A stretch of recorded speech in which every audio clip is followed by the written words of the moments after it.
Good morning, good afternoon, good evening, wherever you are in the world today. Welcome to Securing Everything. I am your host, Dawn McCarty. Let's get started with introducing my amazing guest today. I have Dr. Eric Cole with me today. He is an industry recognized expert with 30 years of hands-on experience in the cybersecurity industry. He is the founder and executive at Securing Anchor Consulting. He provides leading edge cybersecurity consulting services, as well as being an expert witness. Dr. Cole has a degree in computer science from New York Institute of Technology, and he received a doctorate at Pace University. He has served as the CTO of McAfee, and he was also the chief scientist for Lockheed Martin. He is a member of the Commission on Cybersecurity for the 44th President of the United States, as well as the Central Intelligence Agency, otherwise known as the CIA, where Dr. Cole received 6 Exceptional Performance Awards, and he also received a Cyber Wingman Award from the United States Air Force. He is the author of several books, including Advanced Persistent Threat, Hackers Beware, Hiding in Plain Sight, The Network Security Bible, Insider Threat, and his latest, Online Danger. Dr. Cole was actually inducted into the Information Security European Hall of Fame in 2014. He has a certification in his CISSP, and he is also the creator of the GIAC certification programs and exams. He has taught and authored many courses at the SANS Institute. He's taught at Georgetown University, the New York Institute of Technology, and has been a guest lecturer at Purdue, MIT, Harvard, and Berkeley. So please join me with a very warm welcome for my guest, Dr. Eric Cole. Thank you for joining Securing Everything today, Dr. Cole. Pleasure to be here. Thank you. So I had some questions. I want to just kind of start off with, my company is called Securing Everything. You're called Secure Anchor. So it seems like we have a theme of securing things. So what is it? What can we do to secure everything? To me, what it really comes down to is defining what secure actually means, because a lot of people think secure means 100%. It Right. means that bad things will never happen, you will never get compromised, you will never have a breach. And I guess if we want to take that definition of secure everything, then it becomes real easy because we become Amish. We give up technology. We don't do Zoom anymore. We don't do our cell phones, and we do this interview over horse and buggy and candlelight. Right? But that's really the only way to be 100% secure. So to me, when I hear secure everything, what it really comes down to is, what is that acceptable level of risk? And it's asking a question that nobody asks, which is, what is the risk or exposure by doing this? When everybody, whether it's an individual or a business, when they make decisions, they usually ask one question: what is the value or benefit? And if there's a value, if there's a benefit, if something's cool, whether it's putting an Alexa in your house, setting up a new web server, there's always benefits, so we say, let's do it.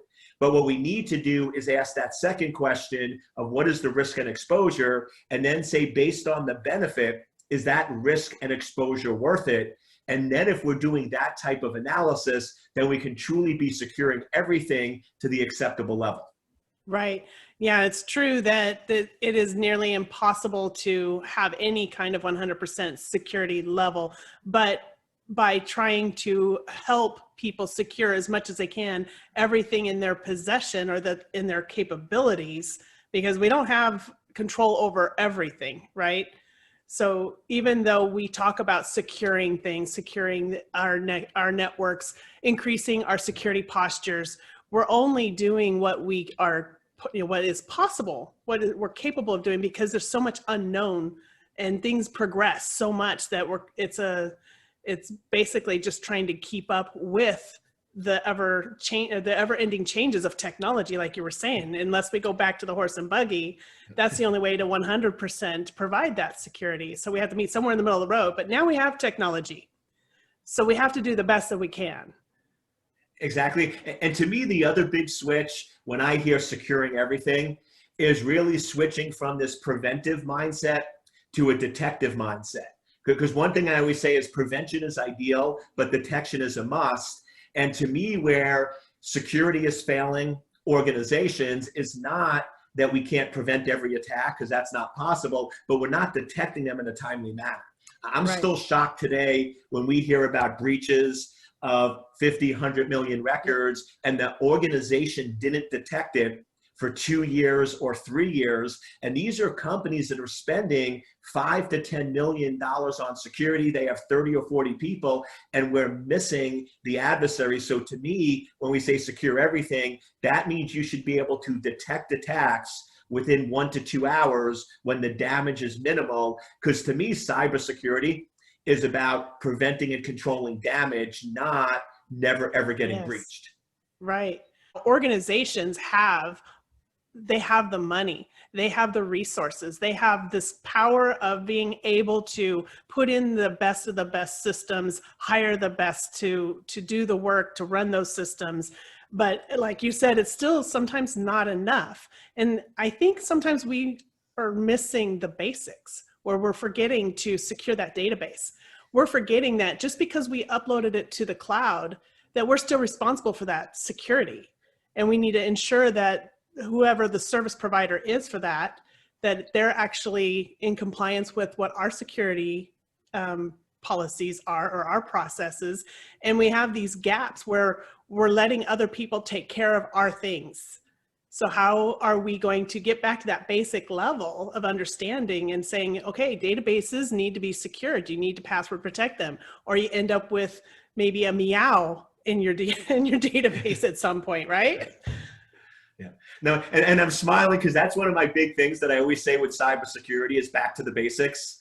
That we get so intrigued when we hear about artificial intelligence, technology, and behavioral analytics and all those buzzwords. And I laugh going, wait a second, if you don't know what your critical data is and where it's located, if you don't have asset inventory and configuration management, who cares about anything else? It's those basic things of understanding what your environment is and where the data is. And then I also love the cloud too, because I'm one of those security folks that I actually believe most clients moving to the cloud is more secure than trying to do it themselves. But what I always say is you can outsource security, you can outsource monitoring, you can outsource detection, but you can't outsource liability.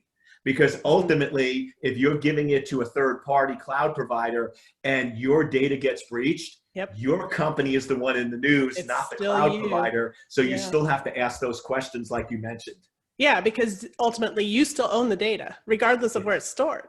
So you're the steward of that data. Is cybersecurity, it seems the expectations of experts in virtual, the people that work in this arena, it's almost glamorized through Hollywood. So people have an expectation of all of these gadgets and, tips and tools that we like to implement. But it really is basic sometimes, when just some of the simple things, going back to that basic setting. So one of the things that I did want to ask you, and I think it's kind of important for our industry, is what are your top 3 questions when you walk into an organization? And I know I've heard you say that you like to listen first, and then you don't ever make a comment or a statement until you've asked some questions. I think you said 5. So what are your top questions that you think are the most important to ask when you walk into an organization? When I walk into an organization, it depends on who I initially talk to, whether it's an executive, a CISO, or a security engineer. But the first question I'm always going to ask is, what business are you really in? What is really your business? How do you make money? How do you survive? What allows you to continue to be in existence? And then the second question is, what is success in your business? Is it getting more customers? Is it getting more clients? Is it growing the business? Is it revenue? And notice none of those seem to be security related questions, but what it's going to do is help me understand where their critical data is and what the business processes are. Because depending on who you're talking to, if you go in and start asking security questions like, what is a really bad breach? Or what is your critical data? They won't know that. Yeah. But if you go in and say, what business are you in? What do you consider success? And then that third question is, what would be considered a really bad day? Yeah.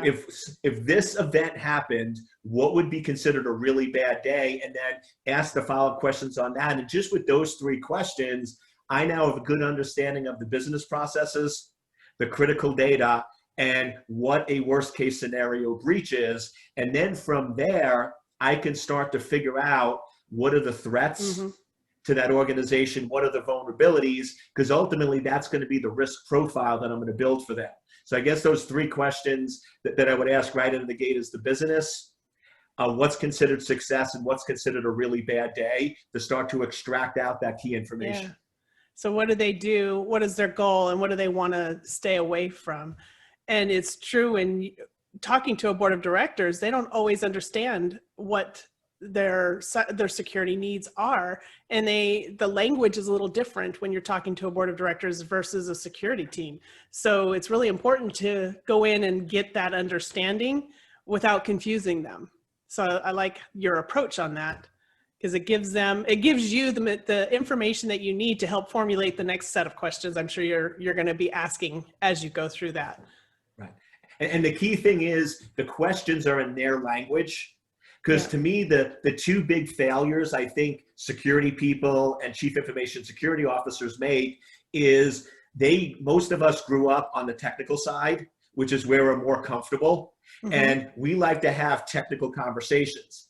The problem is when you're trying to understand and secure a business with executives and key stakeholders, they don't speak that language. No. So it's like you're speaking French, they're speaking English, and you're going to disconnect. So you need to speak their language. To me, the second big mistake that security people and CISOs make is they don't understand the business. Right. If you don't understand the business, you're not going to be successful, because to me, what I've made a lot of success on is treating each business unique. Cookie cutter security doesn't work. A lot of us have a little blueprint. We want to do the same thing for every single organization, and that just doesn't work and doesn't align. And I'm just shocked of how many security people that are creating budgets for organizations and putting together strategy, they've never looked at a single financial statement of the company. If you don't understand how and where the company is making money, how can you determine what the appropriate budget is for security? Right. And then what's going to protect the pathway to that so that they can have that revenue and profit off of that with the right budget in place. Because if we're spending more money trying to have all the bells and whistles with the security side, is that really protecting what they need so that they can actually make that profit? And that's a good thing to keep in mind as virtual CISOs or even cybersecurity experts.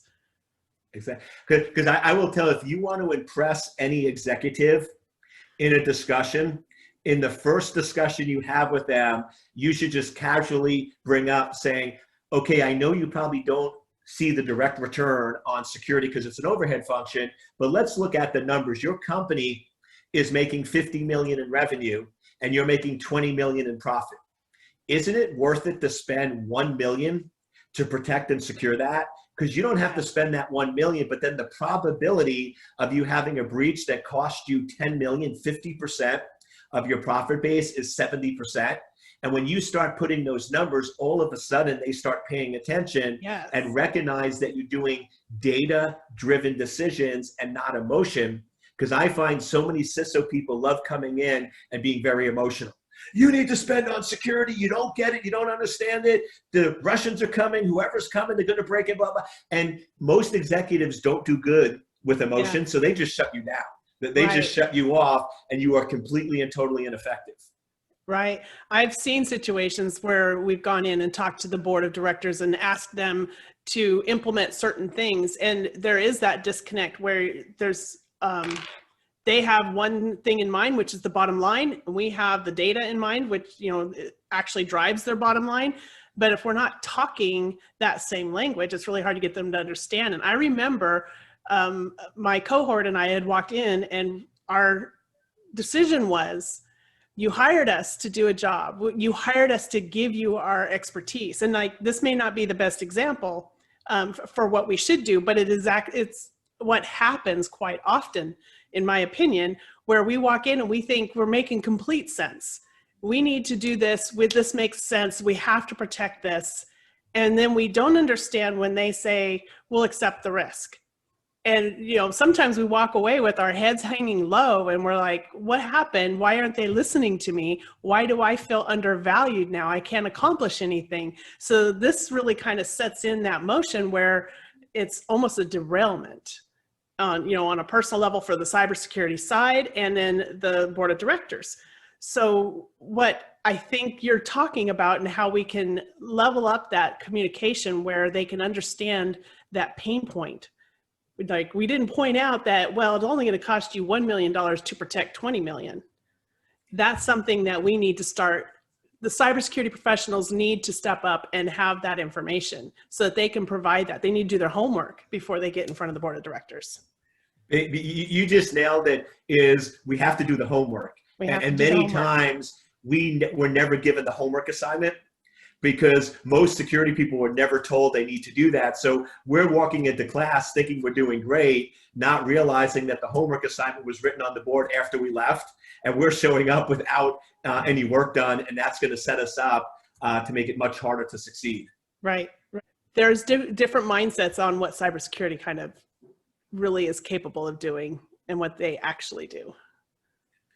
And it's funny you say that, because I was working with a company a month or two ago, and I had that conversation with the security team. I'm like, listen, you need to stop spending all this energy on researching the dark web and setting up honeypots and doing all that stuff. I said, and you need to be spending 90% of your time on asset inventory and configuration management. And I remember the 3-person team, they looked at me and said, Eric, that's boring.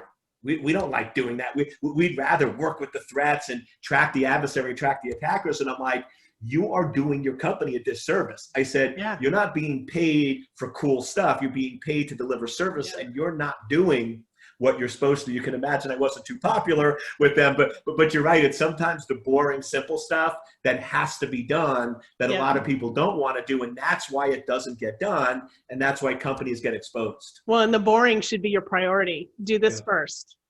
Then once that's done and you know that you have everything configured the best way possible and you've really gone through that asset inventory and not forgetting that one database sitting out there, that you really know what's in your environment, that you've protected it the best you can. And then you could go and dive into your SIM or, go play some, DFIR type, looking at these incidents and seeing what you can come up with. But it isn't a recreation. It's not a hobby.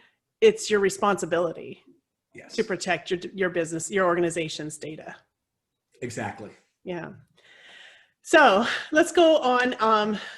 One of the questions that I had is how, in this new era of working from home post-COVID, or we're still in the midst of COVID, but COVID really has kind of scattered us all home.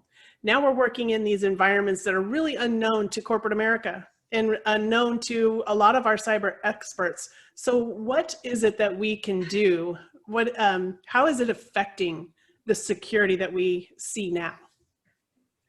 To me, it has several effects. One is the amount of attacks we've seen have increased significantly, because when you look at the targeting of the attackers, what they really like is anytime they can get somebody emotional and fearful. Right. Because if you're emotional and fearful and we can tailor an email correctly, you're more likely to click on it and do illogical things to make it happen. I think if there's any words we can use to describe the last 6 months, it's fearful and irrational and emotional. So people are going to click. So we're seeing all these emails coming in, and I'll tell you, if you send an email to somebody that has the subject line, coworker tested positive for COVID, and then the body says one of your coworkers that you potentially have been in contact with tested positive for COVID, find out who they are to see whether you need to be quarantined. 80% of the population is clicking and opening that attachment. So we're in a more exposed state. And then to make it worse, we've basically taken our security architecture and burnt it to the ground. Most security architecture for clients was based on 3 fundamental principles. First, that you were connected behind a secure architecture. So you were in an office behind firewalls, IDSs, IPSs, monitoring, and SIM, Yeah. and you had that infrastructure in place. Well, as soon as employees work at home, that's gone. So Right. that's problem one. Problem two is that we gave you a secure laptop. We gave you a secure lockdown system that is trusted, verified, and validated. Well, a lot of companies, when their employees work from home, said, well, just use whatever you have, because their desktop, or in some cases, people went home on a Thursday and they never returned. So their laptop was left in the office. So they're like, just use whatever you have at home. Well, let's face it, your home network isn't set up to run a business. People have wireless. They have their password as goldfish or something silly because it's not secure.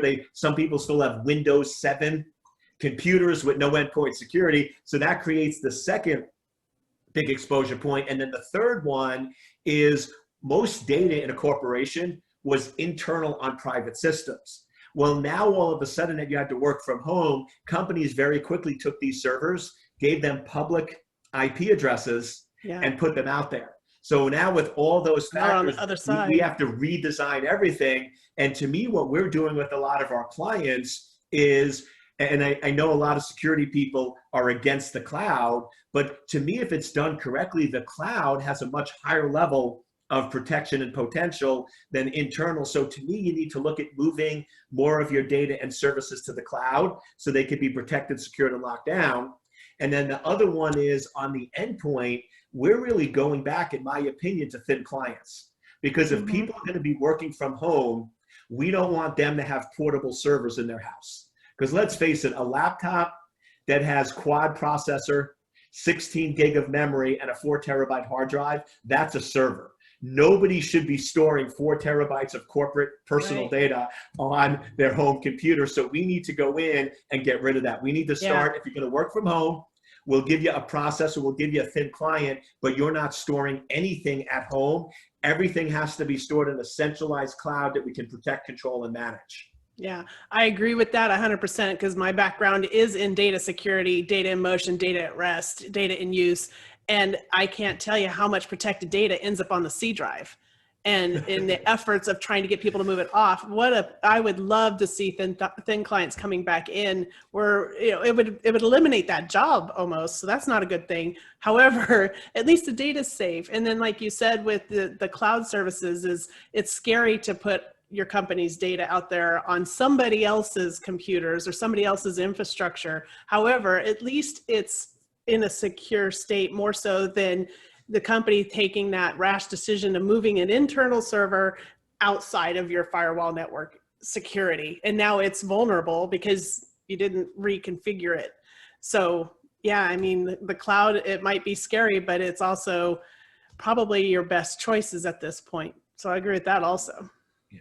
And to me, the COVID and the working from home and all the changes, to me, this is really going to be separating out security professionals.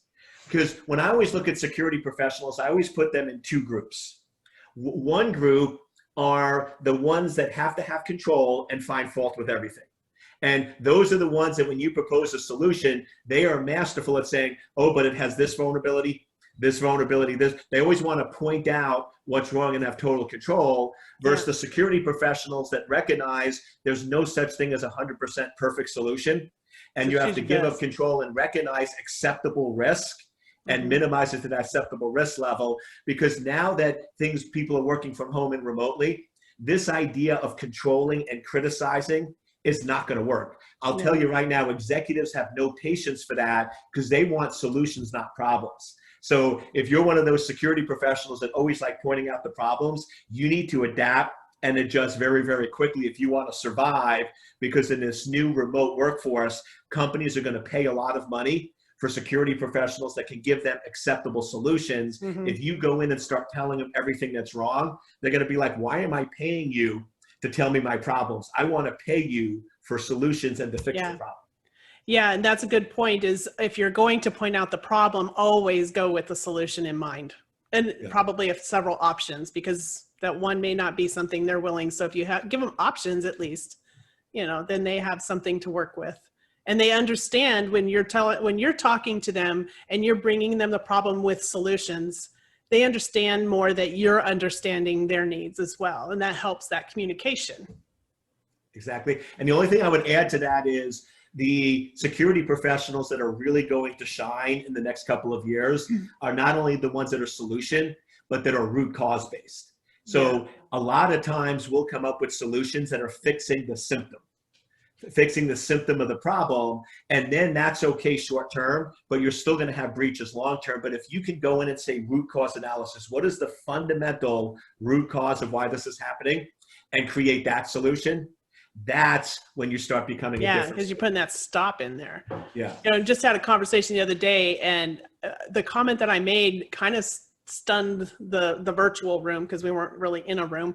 But I said, we are no longer the Department of No. We've been known for so long as being the Department of No, but we have to evolve beyond that because, so we cannot control security to that degree. And, maybe a decade or 2 decades ago, it was a little easier because you had the one man with the several different hats on. Yeah. Now we have teams, and they're segregated into so many different niches or silos in cybersecurity that it's not a one-man band anymore. You really have to have experts in every area helping to secure the data, or secure your network, secure everything, more or less.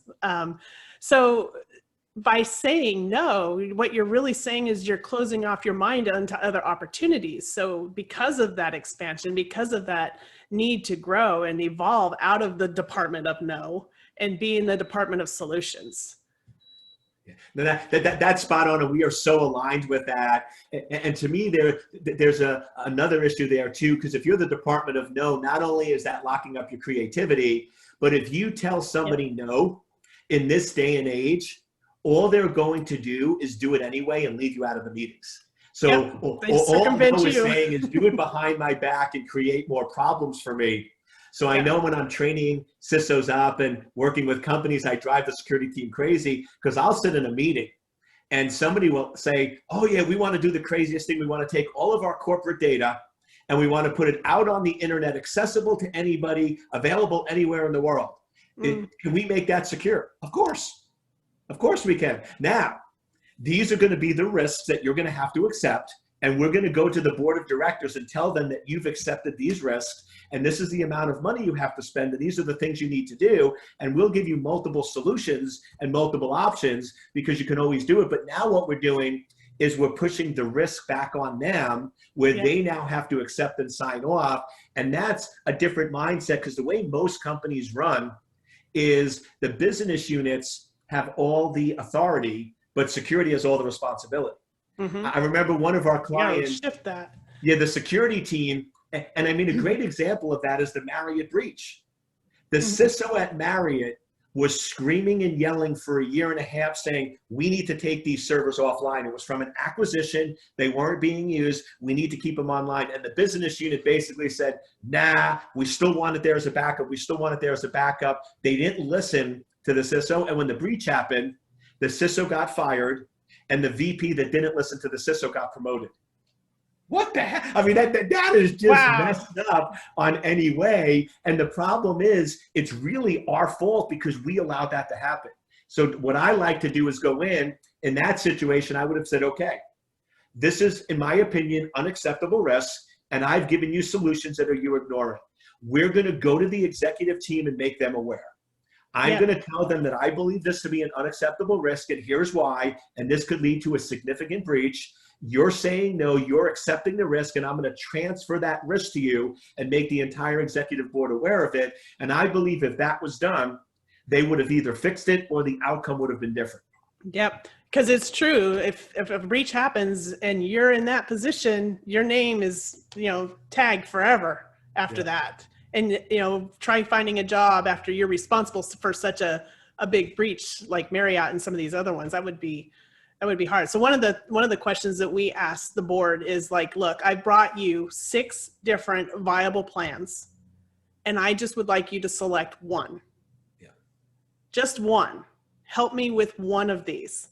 And, and that was before the mindset of knowing, there's that disconnect in the communication. But when you're in that seat, that's your job, is to bring the solutions. and then give them the reasons why they need to select at least that one and make it so that they can understand it. Point out that pain where if this happens, this could potentially cost the company massive reputation damage or anything else that happened for a lot of these organizations at that point. Exactly, but you were spot on. Give them options and let them pick. Don't keep it open-ended. Yeah, let it be their choice. So like you said, you're putting it back on the business unit, but when you take that to the board of directors, now all of a sudden it's the board of directors' choice. Yeah. And you've covered your basis and you've covered you did your CYA. So why does the world need more virtual CISOs? And for our audience and our viewers, virtual CISOs is a virtual chief information security officer, an executive level that's like the liaison between security and the board of directors. So I'll address why do they need CISOs first, and then I'll add the V in part after. To me, companies need a security strategy. When you look at what's happening in the world, the breaches, the compromises, and one thing I know you're aware of, but for the audience, the amount of breaches have increased significantly, and the amount of damage has increased significantly. The problem is, with where we are in the world right now, the media does not believe that to be as significant. With all the other, with the election and the COVID and all the other crazy things going on in the world, you do not see the media cover breaches. I do a lot of interviews, and in the last 3 to 4 months, it's almost gone dry because they just don't care about security anymore. So if you're relying on the news to determine the breaches in security, you're getting a very inaccurate view of that. The problem is getting a lot worse, and it's going to explode if we don't get a handle on it. And the fundamental reason is companies don't have a security strategy. What you have in most companies is the executive team takes a bunch of money and throws it at a bunch of technical folks. And the technical folks run off, and they're brilliant, they're really smart, and they buy a bunch of stuff, but there's a disconnect. There's tactical and there's a budget, but there's no strategy that operational links the two together. And without a clear, focused strategy, there's no way to be successful. So to me, that's why companies need a chief information security officer.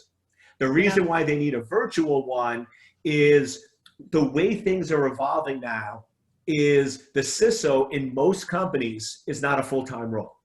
Because what most companies have decided is security should not be buried under IT, because that's a conflict. That was a 5-year battle of mine, and I finally won that, where people are agreeing and convinced that's not the case. But all the technical staff most likely is going to reside under IT. So really, if you look at it, you have a CIO that has a staff that does all the tactical implementation, and you have a CISO that does strategy, and then that strategy gets implemented by most of the engineers that are under IT. So you're not going to have a big staff or a big team.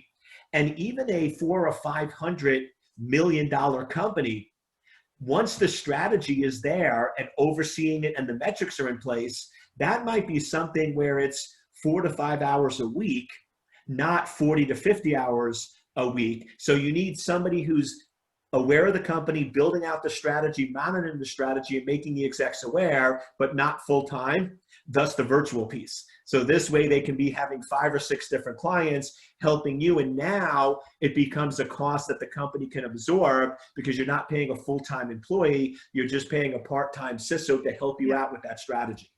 So you're kind of balancing it between other organizations as well, because it's a costly position to have someone permanent or full-time to bring on board.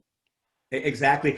And the other magical thing of the vCISO is you now bring a broader perspective to that company, because we're working with a healthcare company, and what they love about our vCISO is we also do work for 7 other healthcare companies. So now when I'm coming in, I'm not just siloed to their business, because that's one of the problems. If you've had a CISO that's full-time in a company and worked there for 7 years, they know that business great, but they don't know anything else. They don't know what other entities are doing. You need a fresh set of eyes. Exactly. So now with a vCISO, when we come in, like you said, not only do I give the board of directors those 5 options, but I can go in and say, okay, here's the 5 options. This option is what 3 other hospitals of your size is doing. This option is what 2 others, and these 2, no other hospitals are doing it. And let me explain why. I want to give you the option, but here's the drawback that we learned from other hospitals. So now with that vCISO, I am bringing so much other knowledge to them of what other entities in that industry is doing that it just provides so much more value. Yeah, I would agree with that 100%. I've worked for a small chain hospital, and I've seen where they're so closed in. They don't have anybody coming from the outside, and they just move people from one position to another from the internal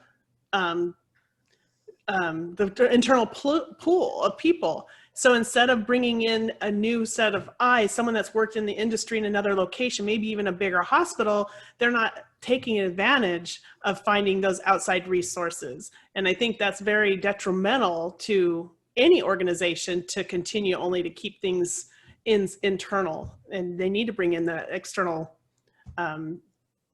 perspective, more or less. Yeah. And to me, it's sort of like anything in life.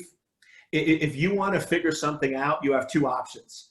Option 1 is you can take the straight road and make all the mistakes yourself, learn all the hard lessons, get all the bruises, get all the cuts, or you can find somebody who's already made the mistakes and learn from them. And to me, that's really the vCISO is we've already been down this path with other clients. So you can hire somebody and have them make all the mistakes, or you can hire us and we can show you how to avoid all the mistakes. Well, and you're sharing those lessons learned, which is very valuable. That's a lot of value that, okay, this hospital ended up, even with like ransomware is big for hospitals or healthcare industries, right? So when one has a situation and you do that root cause analysis and you figure out what happened and you find solutions, now all of a sudden you have a package that you can share with all of the others. And that's a massive value right there. Yeah. I always give the example with our clients is a doctor is a doctor or a pilot is a pilot. But if you're getting on an airplane, do you want the pilot that this is their first flight or this is their 500th flight? And if you're going into the hospital and getting operated on, do you want the doctor that this is the first time they're performing the surgery or this is the 400th time they're performing the surgery? Experience matters in every area of life, but we tend to forget that when it comes to cybersecurity. Absolutely. You know, and we were talking about breaches and stuff earlier. I read an article recently that 2020, because of the environment that we're in, all of a sudden is poised to be the worst for data breaches in history. Of course, you know, we haven't had internet for very long in perspective to history. However, if it's going to be the worst, there's a lot of need for more experts and more security. So what are some of our biggest dangers for the organizations right now, small businesses and even the remote workers? I know we talked about a little bit earlier, but as far as what the virtual CISO can provide, what are some of our biggest dangers that we're looking at and we're faced with? Yeah. And with that note, I definitely agree that not only is it going to be the biggest year of breaches, but what really terrifies me the most, and this is an informal survey because this is proprietary data from my clients, the number of companies that I've seen that are paying ransoms and with ransomware and other factors in 2020 is off the charts. Wow. Like I would say in 2019, out of the hundreds of clients that we work with, I knew 3 that paid the ransom because they felt it was easy and simple. So far this year, we're only 3/4 of the way through. I know at least 53 companies that when they got hit with ransomware, they just paid the ransom. They just paid it right out of the gate. Now, the interesting part is they got their data recovered very quickly. So they felt that it was a success. But my point is, okay, an adversary got into your network. They had control of your data. They could have planted backdoors and you had vulnerabilities. What did you do to fix all of those? And when I do that, it's like deer in the headlights. They're like, but we paid the ransom and got our data back. I'm like, yeah, but you didn't. What else did you do? You didn't fix the, and that's the issue is they're going for the short term. Basically, I call it the painkiller security, where they're just popping some Percocet and saying, life is good, the pain went away. I'm like, no, whatever was wrong is still there. You're just masking it and not paying attention to it. Or maybe you got some freebies you're not even aware of, which reminds me of something when I worked for the government. they had an actual system that I thought was strange at first. But now looking back at it, we're talking, years later, I'm looking back at that model, and I actually think that that's probably a better model where IT does IT. And then you have a cybersecurity team that does that operational, technical, and they kind of interact with the organization as a whole. And I think that centralizing the cyber side of things, where the security is being evaluated meticulously, where they're not only looking at, before anything is put onto their system, it has to go through their scrutiny. Where a lot of people in IT, organizations that I've worked for since then, kind of have a Russian roulette, like this team's doing that, this team's doing that, but nobody's really talking. So you end up with similar types of applications, or you're actually buying the same things to do the same things, but in two different aspects. And it's costly, it's hemorrhaging money. But what I like about what the department was doing is that they centralized cyber, so that everything went through cyber, and then everybody in the organization knew this is what we're working on. We're working on, maybe password managers. We're working on trying to do a DLP type system, or data loss prevention, where we're scanning the endpoints. So everything is known now because it's in one centralized location. So that kind of I know we kind of went off track there with that, but I think that's an important thing to consider, that somebody has to know what's going on the organizational side as well as the IT side. Yeah. And when you're pushing at, which is spot on, is security is not just a checking the box where, Right. Okay, we have a security department, or we have a CISO, we have a strategy. It's really one of the main streams of the company, and they need to be involved with all decisions. Yeah. When new projects are getting launched, when budgets are getting reallocated, I would even say in some cases with key hiring positions, cybersecurity needs to be involved in that process, because one mishire, one acquisition, one project in which not aligned with security that has a major vulnerability could not only cause significant risk, but could put the company out of business. Well, and that includes even the EULA, the end user license agreements. If they're not being gone through with a fine tooth comb, you may actually allow an application development or an organization a backdoor to come in and I'm going to take some data just so that we can improve our product. Whatever their reason is, you're allowing them access into how you're using it in your environment. And if somebody is not going through things to that degree, which most IT people are not doing, then that poses a huge vulnerability going forward, where now somebody could be looking at your data and you're not even realizing when they're doing it and what they're doing with that information once they've taken it. And that's so true with contracts. If you're going in and signing any contracts, security or somebody from security or a cyber attorney needs to be involved in reviewing that, because there's a lot of language in there that people don't realize. And to me, the funniest example, because it's ironic, is cybersecurity insurance. Most companies that we do work for have a cyber insurance policy, yet no one from security or security mindset actually read it, which means you're paying the premium, but it will never pay out. And that's a false sense of security. It's a false sense of security. Exactly, because there's language in there. Like the one I always point out is almost every cyber insurance policy I've ever seen, there's a clause that says any critical patch must be applied within 90 days on every server. Now, I think we could both agree at any company, that's not true. You can always find some server that is in some closet that's 3 years old that doesn't have the patch applied. Yeah. And that's the issue, is the way the language is written is in favor of the insurance company, which guarantees there's always loopholes. So you're essentially throwing your money away with most cyber insurance policies. Yes. Yeah. Yeah. And then if you don't comply to one little phrase, like if you didn't do this within 24 hours, because sometimes it's a 24-hour thing, then you more or less null and voided your contract. So you don't even know, you're still paying this premium, but you null and voided it 3 months ago.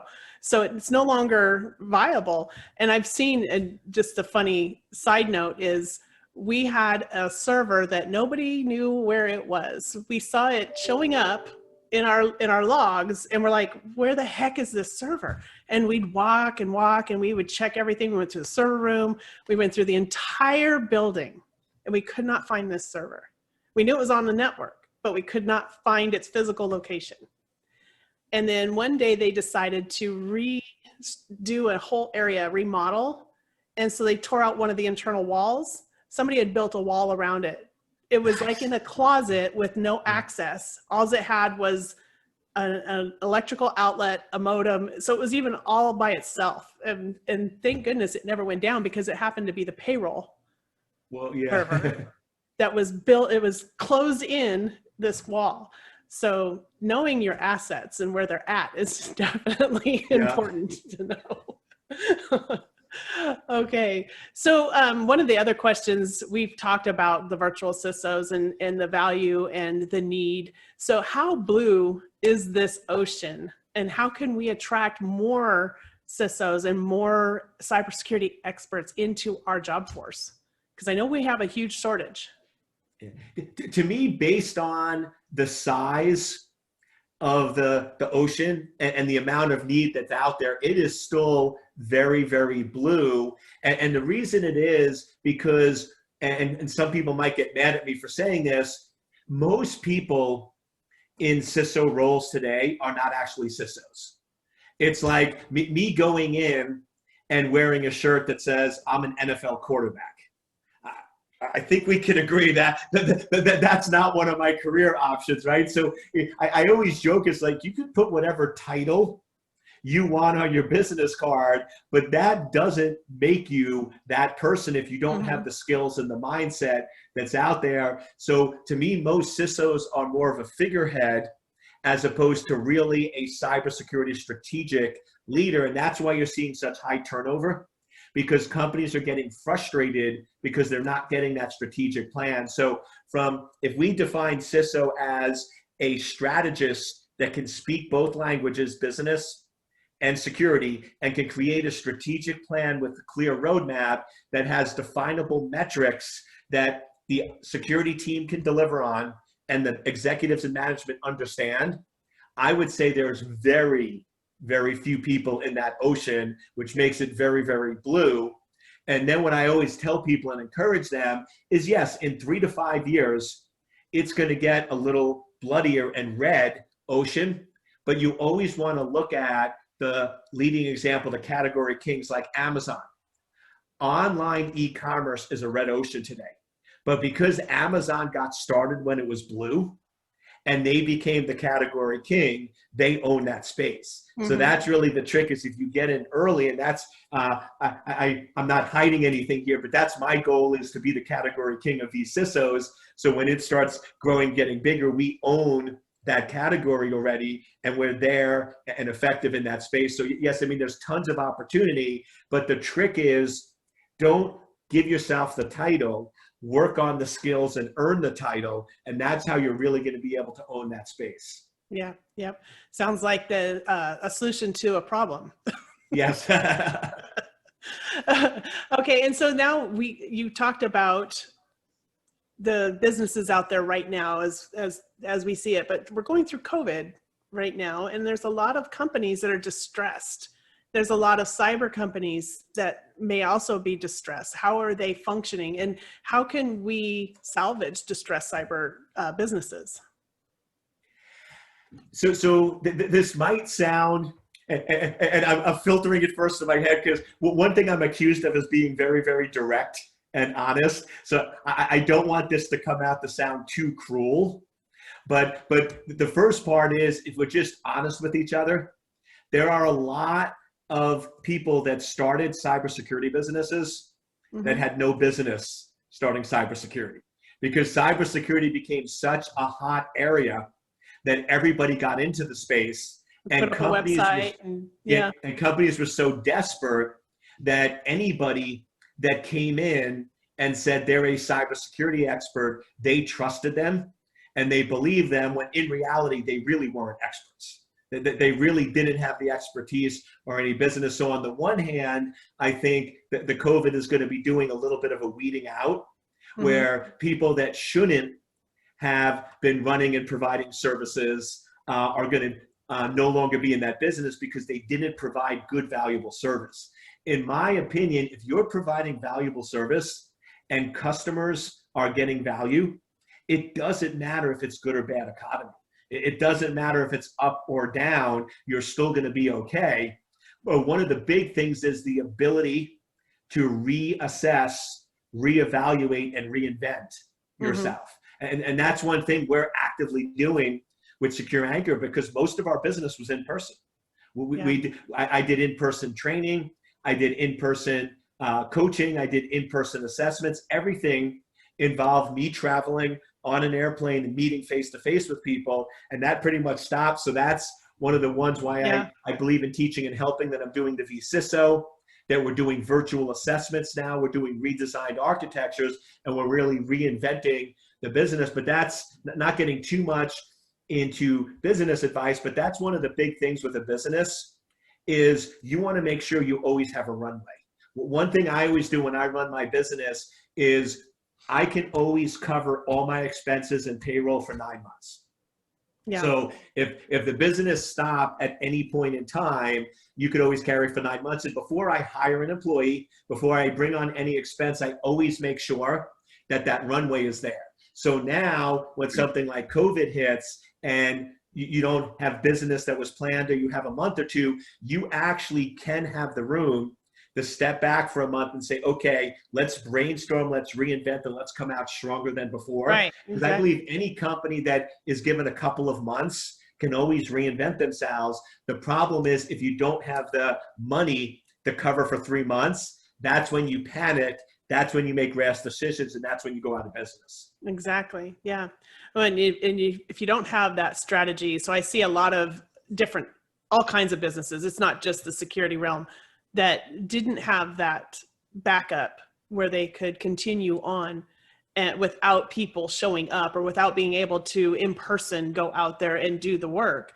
That's been a big struggle for a lot of businesses. And I'm wondering about, can these what once was a good security company that was providing a valuable service, but didn't have the strategy to keep going or the runway in front of them, acquiring those so that we can keep them going and kind of repurpose, getting out of COVID and coming out strong. Do you see any advantage to that? Yes, I mean, the nice thing is one of the fastest growing job sectors, and one of the ones that every year go unfulfilled, are cybersecurity.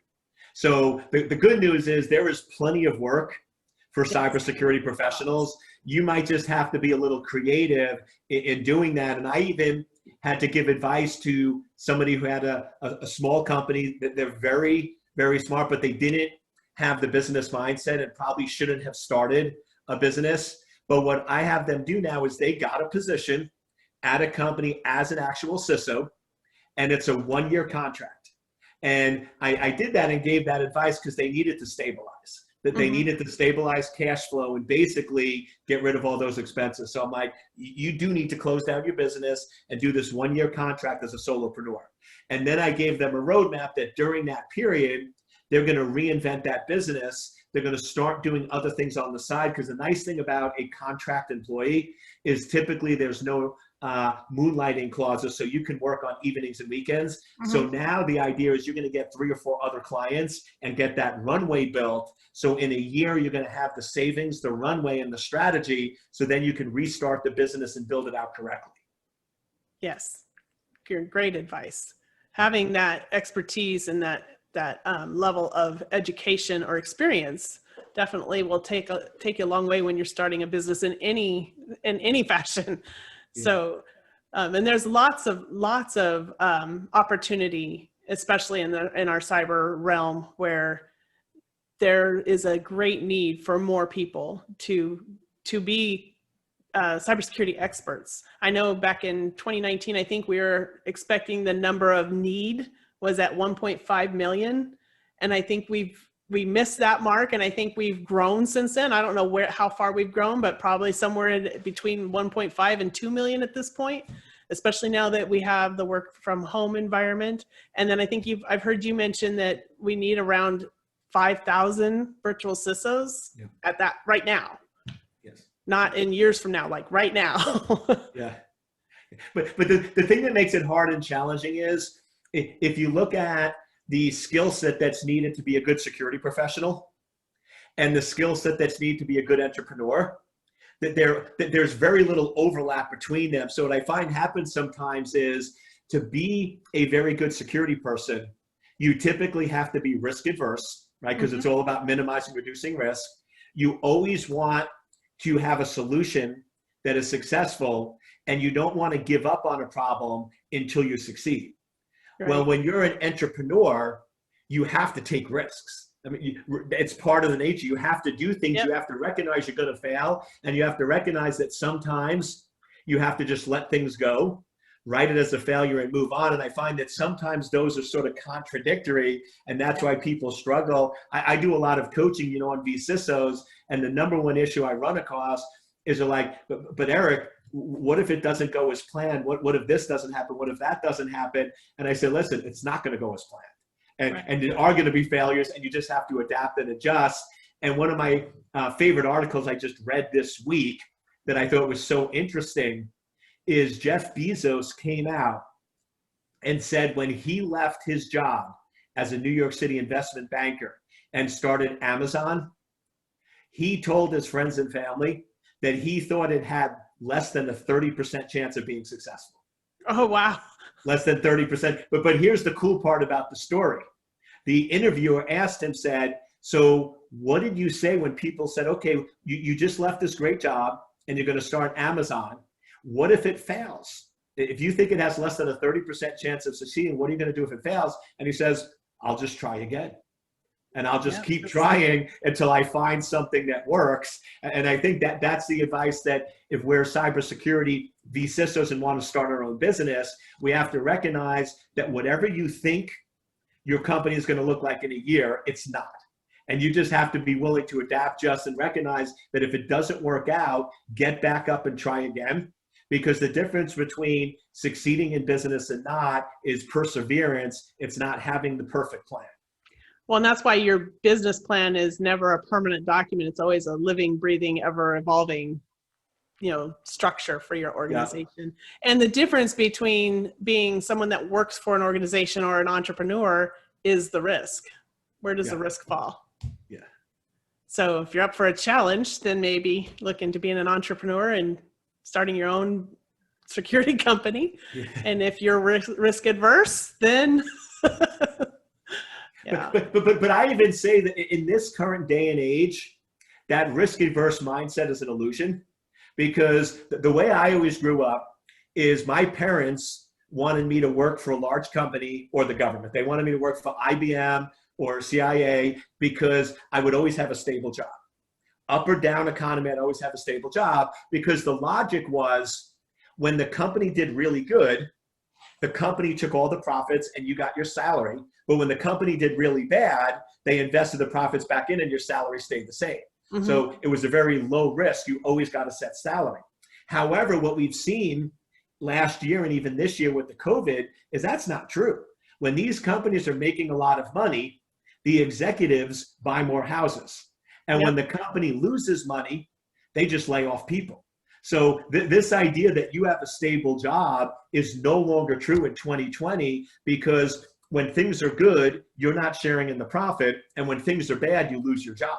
So whether you face it or whether you want to face the reality or not, I'm really a big fan of getting technical security people to share in the profits and be their own boss, because I think it's a shame that you have all these brilliant security people that they're the ones that created the product, they created the content, they're the ones who created the business, and they're making a small salary. And then you bring in these MBAs that really know nothing about the business, and they're just flying the plane at 30,000 feet, and they're taking all the profits and all the abilities. Why is it in a company that the MBAs are making 3 million and the person that created the product is making 200K? That's right. Just, I mean, that to me is jacked up. So to me, take your product, take your profitability, and you get 100% as opposed to giving 80% to the MBAs. Yeah. Well, and this is where you bring that. Threats from MBAs whenever I say that.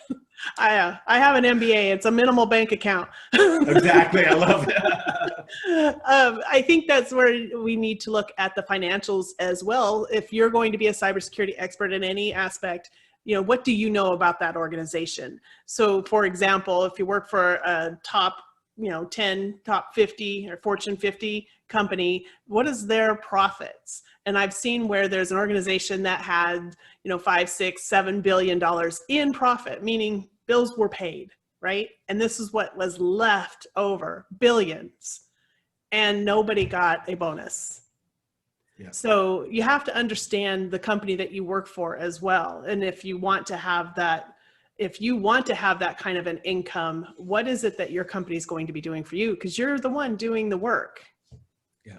And then they own it. So that's something to keep in mind as well. Yep, spot on. Yeah, well, this has been a great, I don't even know how long we've been talking, but it's been a great conversation. I really appreciate you joining me today. And I look forward to being able to work with you and talk in the future as well. So you have— It was my pleasure being on the show, and let's definitely stay in touch and continue to bounce ideas off each other. Yeah, I think so. And you already have your contact information on the panel below you. Is there anything else you would like to say or tell our guests? Just that I'm on a mission to make cyberspace a safe place to live, work, and raise a family, and we need to work together on this. So I put out a lot of free content. I give out a lot of free information. So please follow me on social media. And if I can help you in any way, shape, or form, please reach out to me either via the website or my email address at ecole@secure-anchor.com. Yes, excellent. And you also offer a lot of educational material as well beyond all of that. So if you'd like to speak about the vCISO training or some of your cybersecurity training. I'd love to, yes. So we have a vCISO course that you can go to secure-anchor.com. And this is giving you everything you need to be able to start, build, and run your vCISO business. So it's 6 hours, 2 days on the mindset and starting the business, 2 days on the marketing and sales, and 2 days on delivering of that vCISO, and that will help get you started. And then we're also working on some certifications and other coaching programs. So if we can help you or you're interested in becoming a vCISO, please reach out to us so we can get you more information. Great, excellent. I think I have a cat in there tearing apart a shelf. Yeah, yeah. I saw some animals going back there, so I'm like, I love it. Oh my goodness, love working from home. Well, it was a pleasure. I want to thank you so much for joining me on Securing Everything. And again, I look forward to working with you in the future. Sounds great, and thank you. Thank you, everybody, for joining me on Securing Everything with my guest, Dr. Eric Cole. You can reach out to him on his webpage at www.secure-anchor.com. You can also reach him on his social media platforms, Twitter, Facebook, and YouTube at Dr. Eric Cole. That's DRERICCOLE, all one word. And you can also connect with him on LinkedIn at Eric Cole 1. That's ERICCOLE and the number 1. Be sure to connect with him. Check out his YouTube channel because he does provide a lot of information, a lot of educational material there and ready for you to start implementing your cybersecurity career right now. Thank you for joining me again on Securing Everything. I'm Dawn McCarty. Remember, it only takes one vulnerability to give it all away. So let's stay safe out there, everyone. Bye for now. We'll see you next time.